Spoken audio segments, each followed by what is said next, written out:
Hello and welcome back to the Tao Manifesting Tarot. This is the tarot reading where you are forced to take a look at yourself. Look in the mirror. This is the tarot reading that has you develop your manifesting ability, but do it in a positive direction. I've done tarot for over 20 years, and in that time I've discovered that tarot does not predict anything. It wasn't intended to.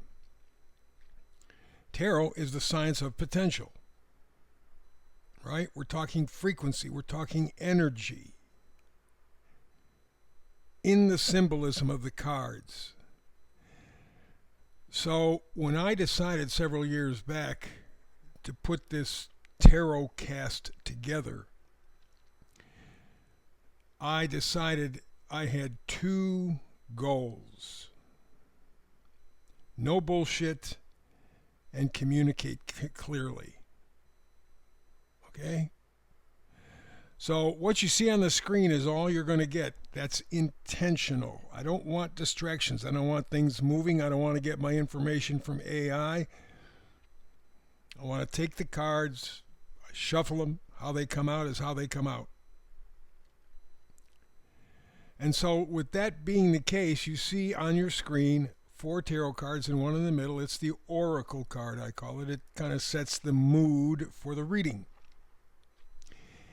Because as opposed to other tarot readers and many astrologers and numerologists, and by the way, I've done numerology and astrology for over 50 years. That's 50. As opposed to other readers, I'm not here to impress you with how much I know, how much insight I have, how spiritual I am. None of that.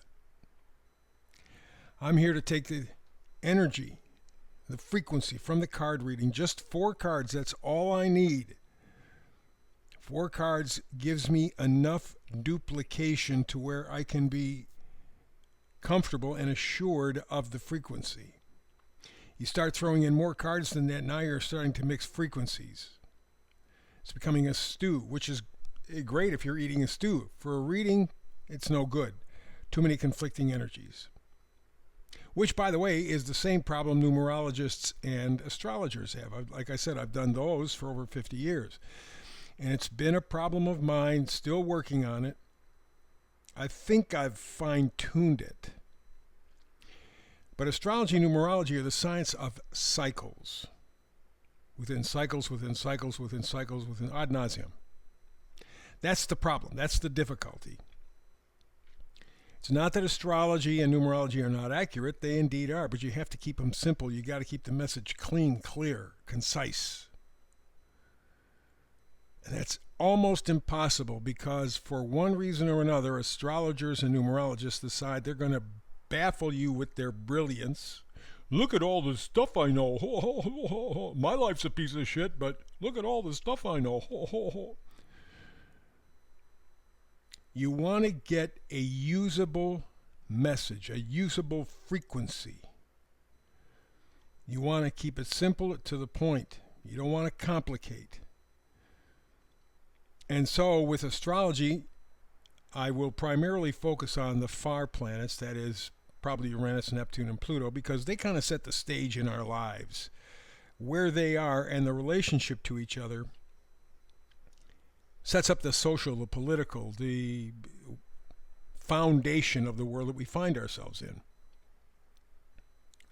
Now, if I want to get deeper, if there's something specifically I'm looking at, I can go to Saturn, Jupiter, and then the personal planets. But I'm not here to impress anybody about how much I know and how wonderful I am and what insight and spirituality. I'm not. Everybody has access to this. My job is to take the message, make it clean, simple, clear, concise, so that you now can take it with you and look in the mirror, see how they match up. We manifest, well, you could say from birth, although to manifest you have to be present. You have to be able to know where you are, have a vision for where you want to be, and so on and so forth. So I think that doesn't necessarily happen until 5, 6, 7, maybe even up to 10. But somewhere in there, you become prescient. You become self-aware. And you go, geez, I would like to have this. I would like to. However, the way we're raised, the way we're conditioned in society, I don't want this, I don't want that, I don't want, I don't. And predominantly, we come up with I don't. Even if we say I want, the feeling is I don't. And so you get that feeling. You've manifest perfectly. It's not shitty luck. It's not, you've manifest perfectly, but negatively. So I want a simple, clear, concise reading. And that's what we have here in front of us today. 4 tarot cards. We got the center card, which kind of sets the mood, the oracle card. So let's move on. We have the meme for today. I do this every week or every reading because I do a brand new reading every day, 365. I don't miss a day, no matter what holidays, whatever. It doesn't make any difference. I owe you a solid reading every single day. Some days it'll resonate more, some days it'll resonate less. It all depends on how it works out. That's okay. I'm here tomorrow, the next day, so it doesn't make any difference. Tune in, check in, see if it resonates. If it does, good. Use it. Because remember, tarot is the signs of potential. You are that potential. So today, we look at the center card. It says round and round. Like a carousel. Covering a lot of ground, but going nowhere. Doing a lot of stuff, but accomplishing nothing. Chasing your tail. It's like a cat or a dog. A lot of energy expended, but what? So that's what we have to deal with. Okay, that's the energy. You're going to quit chasing your tail, moving around. They keep us real busy. We got this to do, that to do. Oh, we got to remember to do this. Got to take the kids here. Got to do this. Oh, we got to. And your life just pisses away. To the point where, and believe me, the younger people who are now listening, life escapes you. I mean, it just, it's here and gone. We had George Harrison from the Beatles, and there have been many other people who said the same thing or something similar. But George Harrison of the Beatles said, 17, I'm joining the Beatles. It's all starting. Now I'm 57. Where the hell did the 40 years go? And it will hit you one day. Jesus, where did my life go? Well, you were busy, but were you just chasing your tail? You weren't accomplishing, you weren't living, you were existing for the power structure. And if you take the astrology from now, it is very reminiscent of the astrology we had 250 years ago when we started America. Declaration of Independence, Revolution. Pluto and Neptune in the same spots 250 years ago. Guess what? Our 250th birthday coming up next summer, July 4th, 2026. 250 years. And we're back to the same energy. Wow. Thomas Jefferson wrote in the Declaration of Independence, he said, you know what? It is the duty and responsibility of a citizen to fix government. If it ain't working, fix it. It is your duty and responsibility. And so we fast forward to 2025 and people bitch about, oh, you're going to overturn the government. Oh, you're going to do this. Oh, you. When Trump was running for office, the Democrats were yelling about him being the one that wants to overthrow. Now, if you listen to people like Schumer and others, they want to overthrow, violent overthrow. Funny how they flip like that. The point of the matter is that in the Declaration of Independence, Jefferson says it is the right, duty, responsibility of an American citizen to fix the government so it works for the people. Now, I believe there is kind of a revolution coming. You can see politics in the United States, how divided, but you can see what's going on in Canada right now. Could be 4 provinces, Western provinces, that leave Canada. Maybe they become their own country. Maybe they join the United States. Don't know. In Europe, there's all kinds of revolution against their leaders. Great Britain just punched their so to speak, their leader in the eye with the latest results. Bottom line is this: the revolution won't be coming from a single person. It won't be coming from a leader, not Trump or anybody. The revolution will come when we learn to lead ourselves. We quit chasing our tail. Okay? Quit chasing your tail. Get down to the business at hand. Fix the country, fix the world. The middle class and the poor have had their ass handed to them so many ways for so many years. And the last 10 or 15 has been just absolute rape, financial rape. So the revolution will not be coming from a single person. Don't look for that. The revolution will come when we all individually learn to lead ourselves, take responsibility. The one word. You want to talk about a dirty word? I could say shit all day, and people go, you shouldn't use that word. How about responsibility? People are just as adverse to that word, if not more so. I take responsibility. I take responsibility. Oh, no, I don't want to take responsibility. Government by the people, for the people, of the people. Where are the people?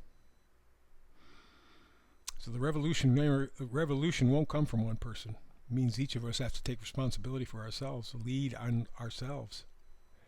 That's a big deal, but that means you have to quit going round and round and round, chasing your tail, going nowhere. Let's get to the reading. All the way to the left, we go to the Seven of Swords. Seven of Swords. This is the guy who's taking responsibility. Now, I know a lot of tarot readers, if you get a different version of this card, you see he's leaving, well, you can still see it here too, some sort of party or carnival or something, whatever going on, and people go, look, he's stealing. No, he's not. No, he's not. And for you to even think so shows that you shouldn't be doing tarot. You see the two swords next to him? Twos are always decisions. He is deciding, choosing to take responsibility for himself. The five swords he's carrying are the true things he knows. This is where his responsibility begins, with those five swords, and he's making the decision with the two swords. He is not leaving anything other than the bullshit behind. Not going to participate anymore. I'm gone. Why?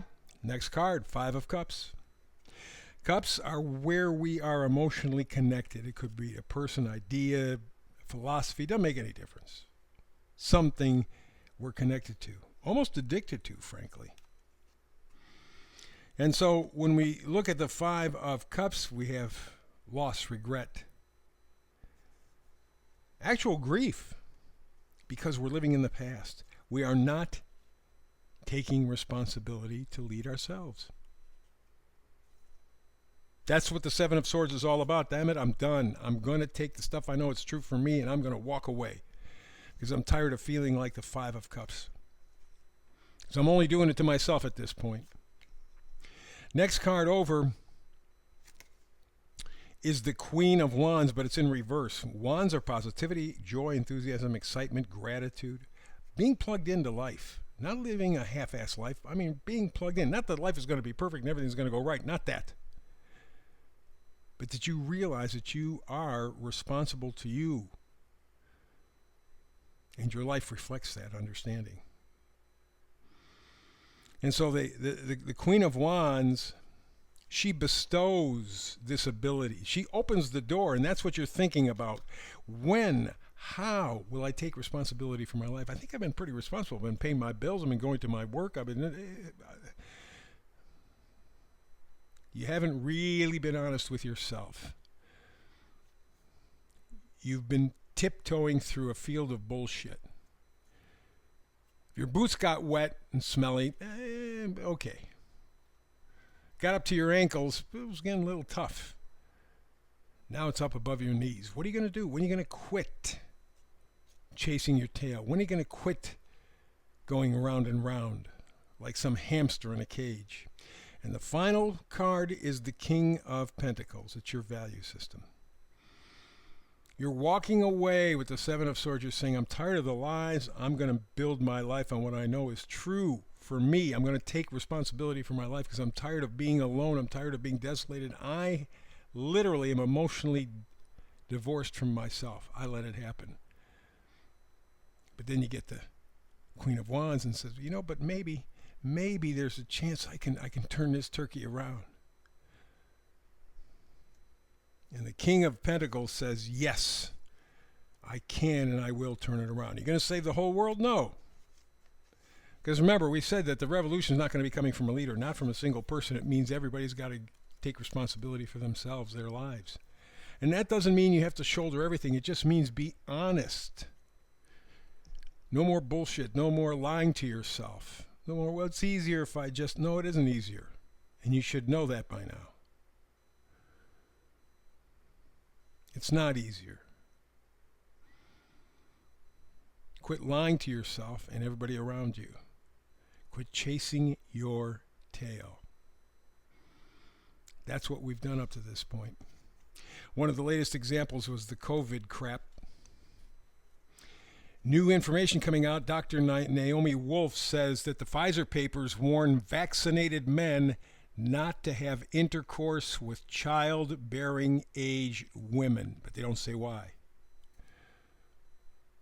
But as Dr. Wolf says, there's somehow the vaccine has impacted the sperm. And Dr. David Cartland has quoted a German pathologist in saying that the COVID vaccine has replaced sperm in men. In other words, poison. You have sex with childbearing women. You don't have anything to offer in terms of being able to procreate, and you're killing their ability to procreate. This from the Pfizer papers. And Pfizer warning within the Pfizer papers, guys, if you've been vaccinated, don't have sex. Don't have sex. Now we know the reason why. That's taking responsibility for your life. Pay attention. Quit chasing your tail. Quit going round and round and expecting to find a different place. You're not going to. The revolution will not come from a leader. The revolution will begin when we learn to lead ourselves. We take responsibility. Now's the time. Begin one person at a time, and it can make huge changes. And I think we're about to see some of those changes coming up worldwide. That's Tao reading for today. Back in tomorrow with another manifested reading. Between now and the next time you and I get together, peace and blessings.